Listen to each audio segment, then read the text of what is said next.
Hi అండి, అందరికీ నమస్తే. నేను డాక్టర్ సాయిరామ్, మీ చిన్నపిల్లల డాక్టర్ని. ఈ రోజు నేను మీతో చాలా కామన్గా వచ్చే ఒక స్కిన్ కండిషన్ గురించి డిస్కస్ చేద్దామని వచ్చానండి. ఎవరైనా చిన్నప్పుడు హాస్టల్స్లో బతికిన వాళ్ళు ఉన్నారు అంటే వాళ్ళకి 100% ఈ స్కేబిస్తో ఎక్స్పీరియన్స్ ఉంటుందండి. ఒకవేళ మీరు హాస్టల్స్లో బతికారు అయినా సరే మీకు ఈ గజ్జి రాలేదు అంటే మీరు ఖచ్చితంగా నా వీడియో కింద కామెంట్స్లో చెప్పండి. ఈ గజ్జి స్కేబిస్ గురించి ఈ వీడియోలో నేను A to Z డిస్కస్ చేయడానికి చూస్తానండి. అసలు అంటే ఏంటి, ఎందుకు వస్తుంది, దాంతోపాటు దాన్ని ఎలా ట్రీట్ చేయాలి, రాకుండా ఎలా నివారించుకోవాలి అన్నీ డిస్కస్ చేయడానికి చూస్తాను. ఓపిక్గా నా వీడియో చివరి వరకు చూడండి. ఎవరి పిల్లలైనా హాస్టల్స్లో బతుకుతున్నారు అంటే ఆ తల్లిదండ్రులకి ఈ వీడియో ఖచ్చితంగా షేర్ చేయడానికి ప్రయత్నించండి. ఈ స్కేబిస్ గజ్జి అనేది ఒక పరాన్న జీవి వల్ల వస్తుందండి. దాని పేరు సైంటిఫిక్గా చెప్పాలంటే సార్కోప్టిస్ స్కేబిస్ వర్హోమినిస్. దాన్ని మన వాడుక భాషలో హ్యూమన్ ఇచ్ మైట్ అంటారు అనమాట. అదొక నల్లి, ఇది చాలా చిన్నగా ఉంటుంది. అది మైక్రోస్కోప్లో చూసామంటే చాలా భయంకరంగా ఉంటుంది అనమాట. అది ఒక పరాన్న జీవి అనమాట. ఆ పరాన్న జీవి మన శరీరం పైన మాత్రమే బతకగలదు, బయట బతకలేదు. మన శరీరం పైన ఉందనుకోండి లక్షణంగా ఎన్ని రోజులైనా బతుకుతూనే ఉంటుంది. బట్ గుడ్డల పైన లేకపోతే బయట పడింది అనుకోండి ఒక 2-3 రోజుల కంటే ఎక్కువ బతకలేదు అనమాట, చనిపోతుంది. ఎప్పుడైతే నల్లులు మన శరీరం పైకి చేరుతాయో అవి శరీరం పైనే ఉండవు. అది శరీరానికి ఒక హోల్ పెట్టేసుకొని శరీరం కింద పొరల్లోకి చేరిపోతుంది అనమాట.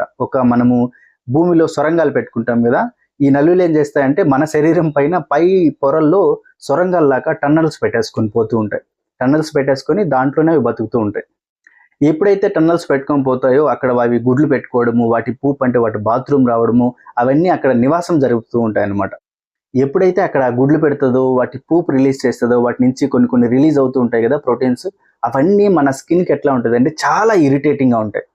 అప్పటి నుంచే మనకు ఇచ్చింగ్ స్టార్ట్ అయిపోతుంది అనమాట. ఈ ఇచ్చింగ్ ఎలా ఉంటుందంటే ఇలాంటి ఇచ్చింగ్ మీరు ఎప్పుడు చూసే ఉండరు, చాలా సివియర్గా ఉంటుంది. ఎస్పెషల్లీ నైట్ టైం ఎక్కువ ఉంటుంది. రాత్రిపూట అదే పనిగా కూర్చొని పరం అని గీరుకుంటూనే ఉంటారు. మీ ఇంట్లో పిల్లలు కానీ పెద్దవాళ్ళు కానీ ఎవరైనా సరే రాత్రిపూట ఎక్కువగా గీరుకుంటూ ఉన్నారు అంటే స్కేబిస్ అయ్యే అవకాశాలు ఎక్కువ ఉంటాయి.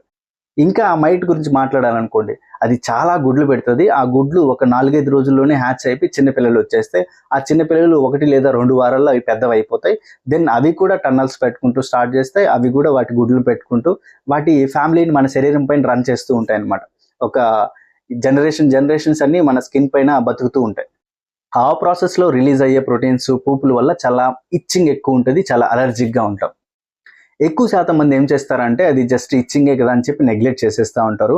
వాటి వల్ల కాంప్లికేషన్స్ వచ్చే అవకాశాలు ఉంటాయండి. ఎలాంటి కాంప్లికేషన్స్ చూద్దాం. ఈ గజ్జిని అట్లానే వదిలేసామనుకోని ట్రీట్ చేయకుండా సెకండరీ బ్యాక్టీరియల్ ఇన్ఫెక్షన్స్ వస్తాయి అనమాట. ఎప్పుడైతే బ్యాక్టీరియల్ ఇన్ఫెక్షన్స్ వస్తాయో అక్కడంతా చీములాగా ఏర్పడిపోతుంది, చీము బొబ్బల్లాగా కనిపించేస్తాయి చూడడానికి. దాన్ని అలానే ట్రీట్ చేయకుండా మనం నెగ్లెక్ట్ చేసి వదిలేసామనుకోండి, వాటి వల్ల కిడ్నీ ఫెయిల్ అయ్యే అవకాశాలు, హార్ట్ ఫెయిల్ అయ్యే అవకాశాలు ఉంటాయి. ఈ గజ్జి అనేది కామన్గా మనకు చిన్నపిల్లల్లో చూస్తూ ఉంటాం. ఎస్పెషల్లీ ఎక్కువ క్రౌడ్ ఉంటారు కదా, లైక్ హాస్టల్స్లో ఎక్కువ క్రౌడ్ ఉంటారు, నర్సింగ్ హోమ్స్లో ఎక్కువ క్రౌడ్ ఉంటారు, కొంతమంది జైల్లో ఉంటారు. క్రౌడ్ ఎక్కువ మంది కలిసి ఉన్నారు అంటే ఈ స్కేబిస్ ఎక్కువగా అక్కడ ఉండే అవకాశాలు ఉంటాయి. ఇది ఒకరి నుంచి ఇంకొకరికి ఎలా స్ప్రెడ్ అవుతుంది అని అడిగారు అనుకోండి, ఒకే ఇంట్లో బతుకుతున్నప్పుడు ఒకరి నుంచి ఇంకొకరికి కాంటాక్ట్స్ ఎక్కువ ఉంటాయి. ఒక ఇంట్లో ఒకరికి ఉందనుకోండి అందరికీ వచ్చేసే అవకాశాలు చాలా ఎక్కువగా ఉంటాయి. ఎందుకు అంటే ఒకరి నుంచి ఇంకొకరికి కాంటాక్ట్ ఎక్కువ ఉంటుంది, తగులుతూ ఉంటారు అనమాట. ఎవరో స్ట్రేంజర్స్ అనుకోండి, జస్ట్ షేక్ హ్యాండ్ ఇవ్వడం వల్ల వాటి వల్ల ఏం స్ప్రెడ్ అవ్వదు. మనం ఎక్కువసేపు కాంటాక్ట్లో ఉన్నాము, చాలా ఎక్కువసేపు పట్టుకొని కూర్చోన్నాము, ఒక ఇద్దరు పార్ట్నర్స్ అనుకోండి, హస్బెండ్ అండ్ వైఫ్, వాళ్ళిద్దరూ సెక్షువల్గా కాంటాక్ట్ అవుతున్నా సరే వాళ్ళ శరీరాలు ఎక్కువసేపు కలిసి ఉంటాయి కాబట్టి ఒక్క శరీరంలో ఉన్న మైట్ ఇంకో శరీరానికి పాకే అవకాశాలు ఎక్కువగా ఉంటాయి అన్నమాట. మరొకటి ఏంటి, ఒక గజ్జి ఉన్న పర్సన్ వాడిన వస్తువులు లైక్ టవల్స్ కానీ లేకపోతే వాళ్ళ బట్టలు కానీ వాళ్ళ థింగ్స్ ఏమైనా వస్తువులు వాడారనుకోండి, వాటిపైకి స్ప్రెడ్ అయ్యి ఉండే అవకాశాలు ఉంటాయి. అవి ఇంకొక పర్సన్, గజ్జి లేని పర్సన్ వాడారు అనుకోండి, వాటి నుంచి ఆ పర్సన్కి వచ్చేసే అవకాశాలు ఉంటాయి అన్నమాట. ఎప్పుడైతే ఒక నల్లి మన శరీరం పైకి వచ్చిందో అది మనకి సిమ్టమ్స్ క్రియేట్ చేయడానికి, అంటే దానివల్ల మనకు ఇచ్చింగ్ రావడానికి 1 లేదా 2 వారాలు టైం పడుతుందండి. ఇప్పుడు ఒకవేళ నీకు గజ్జి వచ్చిందనుకో, అది నీకు 2 వారాల ముందే ఆ పారాసైట్ నీ శరీరం పైకి వచ్చినట్లు అనమాట. ఆ 2 వారాల మధ్యలో నువ్వు కూడా ఇంకొకరికి స్ప్రెడ్ చేసేస్తూ ఉంటావు. ఈ గజ్జి వల్ల వచ్చే ఇచ్చింగ్ జిల ఉంటుంది కదా, అది ఎక్కడెక్కడ వస్తుందో చూద్దామండి. ఎస్పెషల్లీ మన వేళ్ళ మధ్యలో, వెబ్స్ అంటాం కదా, ఈ వేళ్ళ మధ్యలో ఎక్కువగా ఉంటుంది. ఆ గజ్జల్లోను, చంకల్లోను, మగవాళ్ళైతే వాళ్ళ పెనిస్ పైన, స్క్రోటం దగ్గర, జెనిటల్స్ దగ్గర వస్తుంది. దాంతోపాటు బెల్ట్ ఏరియా, మన నడుము దగ్గర ఉంటుంది కదా, నడుము చుట్టూ వచ్చే అవకాశాలు ఉంటాయి. ఆడవాళ్ళు అయితే వాళ్ళ బ్రెస్ట్ దగ్గర, దాంతోపాటు పొట్ట పైన ఎక్కువగా గీరుకుంటూ ఉంటారండి. ఎక్కువ శాతం మంది అడల్ట్స్కి అరిచేతులు, అరికాళ్ళు, దాంతోపాటు ఫేస్ పైన, తలలో వచ్చే అవకాశాలు తక్కువగా ఉంటాయి. కాకపోతే పిల్లలు less than 1 year, less than 6 months వయసు ఉంటుంది కదా, వాళ్ళల్లో శరీరం మొత్తం వచ్చేసే అవకాశాలు ఉంటాయి. అరిచేతులు, అరికాళ్ళకు కూడా చాలా ఫ్రీక్వెంట్గా వస్తూ ఉంటాయి అన్నమాట. ఇప్పుడు మనం చివరిగా అసలు ట్రీట్మెంట్ ఎలా చేసుకోవాలో చూద్దామండి.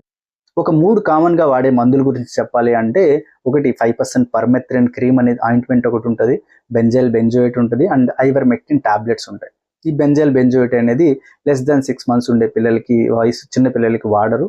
అండ్ ఈ ఐవర్మెక్టిన్ టాబ్లెట్స్ కూడా ప్రెగ్నెంట్ వాళ్ళకి వాడకూడదు. పిల్లలు ఒకవేళ పాలు తాగుతున్నారు అంటే వాళ్ళకి ఇవ్వకూడదు. పిల్లలు ఒకవేళ చాలా తక్కువ బరువు ఉన్నారు, లెస్ దాన్ 15 kgs ఉన్నారు అంటే వాళ్ళకి కూడా ఈ టాబ్లెట్స్ ఇవ్వకూడదు. వీటన్నిటిని వదిలేసాము అంటే కామన్గా మనం వాడేది ఈ 5% పర్మెథ్రిన్. ఈ పర్మెథ్రిన్ అనేది ఓవర్ ద కౌంటర్ మెడిసిన్ కాదండి. అంటే మనము ఫార్మసీలోకి వెళ్తే జస్ట్ అడిగేస్తే పర్మెథ్రిన్ క్రీమ్ ఇవ్వడానికి లేదు. డాక్టర్ ప్రిస్క్రిప్షన్ ఉంటేనే ఫార్మసీ వాళ్ళు మీకు అది ఇవ్వాలి. ఆ పర్మెథ్రిన్ క్రీమ్ని ఎలా వాడాలో సరిగా తెలియక ఆ క్రీమే పనిచేయట్లేదు అని చెప్పి డాక్టర్ దగ్గరికి వచ్చి వేరేది రాయండి, అది ఆల్రెడీ మేము వాడేసాము అని చెప్పి డిమాండ్ చేస్తూ ఉంటారనమాట. ఈ వీడియోలో దాన్ని డీటెయిల్గా ఎలా వాడాలో అనేది ఎక్స్ప్లెయిన్ చేయడానికి చూస్తాను. ఫస్ట్ ఆఫ్ ఆల్, ఎవరికైనా గజ్జి, తీట లక్షణాలు ఉన్నాయి అంటే మీ దగ్గరలో ఉన్న పీడియాట్రిషియన్కి కానీ అండ్ జనరల్ ఫిజిషియన్కి కానీ ఒకసారి చూపించండి. దాన్ని కన్ఫర్మ్ చేసి మీకు క్రీమ్ ఇస్తారు, అది కూడా ఎలా వాడాలో ఎక్స్ప్లెయిన్ కూడా చేస్తారు. ఈ పర్మెథ్రిన్ క్రీమ్ని మనము 2 డోసుల్లాగా వాడతామండి. ఒకసారి ఈరోజు పూసుకున్నారు అనుకోండి, ఒక వారం తర్వాత లేదా 2 వారాల తర్వాత మళ్ళీ పూసుకోవాల్సి వస్తుంది. ఎందుకు అంటే ఫస్ట్ టైం మీరు ఈ క్రీమ్ పూసుకున్నప్పుడు పెద్ద నల్లులన్నీ చనిపోతాయండి, కానీ ఇవి పెట్టిన గుడ్లు ఏం చావు. ఒక 4-5 రోజుల తర్వాత ఆ గుడ్లో ఉన్న పిల్లలు మళ్ళీ హ్యాచ్ అయ్యి మళ్ళీ పిల్లలు వచ్చేస్తాయి అన్నమాట. అందుకోసమని 2వ డోసు మనం ఖచ్చితంగా పూసుకోవాల్సిందే. అది కొంతమంది వారం తర్వాత పెడతారు, లేదా కొంతమంది 2 వారాల తర్వాత పెడుతూ ఉంటారు. మొత్తానికి మనం పర్మెథ్రిన్ క్రీము ఖచ్చితంగా 2 డోసులు అనేవి పూసుకోవాల్సిందే. ఎక్కువ శాతం మంది చేసే తప్పులు ఏంటంటే, ఎక్కడెక్కడైతే వాళ్ళకి గుల్లలు, ఈ గజ్జి ఉందో అక్కడ మాత్రమే పూసుకుంటూ ఉంటారనమాట. అది తప్పు పద్ధతి, అలా మాత్రం చేయకూడదు, ఎందుకంటే తగ్గదు. ఎలా వాడాలి అంటే, మీ పిల్లలు ఒకవేళ less than 1 year, less than 6 months వయసు ఉన్నారు అనుకోండి, వాళ్ళకి శరీరం మొత్తం పూసేసేయాలి. ఒకవేళ మీ పిల్లలు 2 years లేదా 2 years కంటే ఎక్కువగా ఉన్నారు అండ్ పెద్దవాళ్ళు అనుకోండి, మెడ కంటే కింద శరీర భాగం మొత్తం పూసుకోవాలండి. ఓన్లీ ఎక్కడెక్కడ గుల్లలు ఉన్నాయి ఎక్కడ కాకుండా మొత్తం శరీర భాగం పూసేసుకోవాలి. నెక్స్ట్ వచ్చే డౌట్ అండి, ఎంత క్రీమ్ పూయాలి అనే డౌట్ కూడా వస్తూ ఉంటుంది. ఒకవేళ మీ పిల్లలు 12 సంవత్సరాల కంటే ఎక్కువ వయసు ఉంది అనుకోండి, వాళ్ళకి మనము ఈ 30 grams ట్యూబ్ ఉంటుంది కదా, 30 grams ట్యూబ్ మొత్తం పూసేసేయచ్చు. ఒకవేళ మీ పిల్లలు 5 నుంచి 12 సంవత్సరాల వయసు ఉంది అనుకోండి, ఆ 30 grams ట్యూబ్లో సగం ట్యూబ్ మొత్తం పూసేసేయచ్చు. ఒకవేళ మీ పిల్లలు 2 సంవత్సరాల నుంచి 5 సంవత్సరాల మధ్యలో ఉన్నారనుకోండి, ఆ 30 grams ట్యూబ్లో 1/4 అంటే ఒక కాలు భాగం పూసేసేయచ్చు. ఒకవేళ మీ పిల్లలు 2 సంవత్సరాల కంటే వయసు తక్కువ ఉంది అనుకోండి, వాళ్ళల్లో 1/8 భాగం లాగా వాళ్ళకి శరీరం మొత్తం పూయొచ్చు. ఈ పర్మెథ్రిన్ క్రీమ్ అనేది శరీరం మొత్తం పూసుకుంటారు కదా, పూసుకున్న తర్వాత ఎంతసేపు దాన్ని అలానే ఉంచాలి అనేది చెప్తానండి. ఒకవేళ మీ పిల్లలు 6 నెలల కంటే తక్కువగా ఉన్నారు అనుకోండి, వాళ్ళకి ఒక 4 hours ఉంచితే, 4 గంటలు ఉంచితే సరిపోతుంది. మిగతా వాళ్ళందరికీ మనం పూసుకున్న పర్మెథ్రిన్ క్రీమ్ అనేది శరీరం పైన కనీసం 8 గంటల నుంచి 14 గంటల వరకైనా అలానే ఉండాలి. అలా ఉంటేనే శరీరం పైన ఉన్న నల్లులన్నీ చనిపోతాయి అన్నమాట. దానికి సూటబుల్ టైం ఏది చెప్పాలి అంటే, రాత్రి పడుకునే ముందు పూసేసుకోండి అండ్ మార్నింగ్ లేచేసిన తర్వాత స్నానం చేపించేసేయండి. ఇప్పుడు చెప్పింది చేశారు కదా, ఈరోజు ఒకసారి చేసి దాని తర్వాత ఒక వారం రోజుల తర్వాత లేదా 2 వారాల తర్వాత సేమ్ ఇదే విధంగా రిపీట్ చేశారా అనుకోండి, గజ్జి మళ్ళీ రాకుండా ఉండొచ్చు. దీంట్లో మెయిన్ ప్రిన్సిపల్ ఏంటంటే, ఎక్కడైతే గజ్జి ఉంది, ఎక్కడైతే నల్లి ఉందో అక్కడ మాత్రమే ట్రీట్ చేయకుండా శరీరాన్ని మొత్తాన్ని ట్రీట్మెంట్ చేసుకోవాలి. సెకండ్ ప్రిన్సిపల్ ఏంటి, ఎవరికైనా ఇంట్లో ఒక్కరికి గజ్జి ఉన్నా సరే ఫ్యామిలీ మొత్తానికి సేమ్ టైం ట్రీట్మెంట్ చేయాలి. ఒకరికి గజ్జి ఉంది అంటే వాళ్ళకి మాత్రమే ట్రీట్ చేసి మిగతా వాళ్ళని మనం వదిలేసాము అనుకోండి, మిగతా వాళ్ళల్లో కొన్ని నల్లులు బతుకుంటాయి, అవి మళ్ళీ తిరిగి వీనికి వచ్చేస్తే అలాగా గజ్జి అనేది ఆ ఇంట్లో తిరుగుతూనే ఉంటుంది. ఒక ఫ్యామిలీలో ఎవరికైనా గజ్జి వచ్చిందంటే ఫ్యామిలీ మొత్తం ఆ పర్మెథ్రిన్ క్రీము సేమ్ టైం ఒకటే రోజు అందరూ ఒకటేలాగా ట్రీట్మెంట్ తీసుకోవాలి. నేను ఇంకొక పాయింట్ యాడ్ చేస్తానండి, 3వ పాయింట్, అది ఎన్విరాన్మెంట్కి ఇంపార్టెన్స్ ఇద్దాం. అంటే ఏంటంటే, మీరు వాడిన వస్తువులు ఉంటాయి కదా, వస్తువులు, బట్టలు, అండర్వేర్స్, దుప్పట్లు, ఆ వస్తువులన్నిటినీ ఏం చేస్తారు అంటే ఉతకగలిగినటివి ఒక 50 డిగ్రీస్, అక్కడ 50 డిగ్రీల సలసల కాగే నీళ్ళల్లో ఏం చేస్తారు అంటే అవి ఉంచి దాని తర్వాత ప్రాపర్గా బట్టలు ఉతికి ఎండలో ఎండబెట్టేసేయండి.